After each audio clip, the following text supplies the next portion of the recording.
A day in my life as a publing Pinay diri sa France. For today's video, guys! Yummy!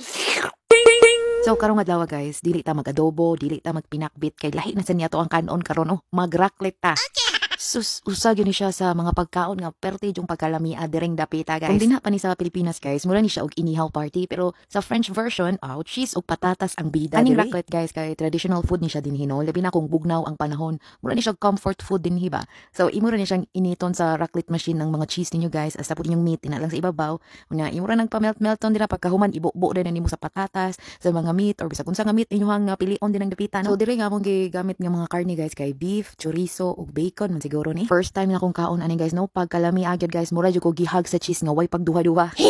Ug kuyog dahil namo karon ang akong in-laws no, mao gyud ni pud usa sa paborito nilang kanunon dinhi. While nagtan-aw ko aning video guys, murag kakaunon na pud kog usab. Murag mubo-ubo ra jud ni ato ang video rong adlaw guys no? Basta kay mauna ni guys ato ang day in my life karon no. Nagkaon ni og raclette, ang pagkaon nga cheesy pa kay sa love life ninyo. Ayaw di ma. Og daghan jud kayong salamat guys no sa inyong suporta ning atong mga content ring dapita no. Bisan simple ra jud kay ni akong mga storya, basta naa mo nga mo tan-aw ug mo engage diring dapita, mura jud ko giraklit sa kalipay no. Hot, yate hot, melted og puno sa love, char. Hindi, wow. Mao na guys, ayaw mo kalimot no sa pag-like, follow, share, subscribe ug unsa pa man din. Again, thank you so much for watching. See you guys on our next video. Bye.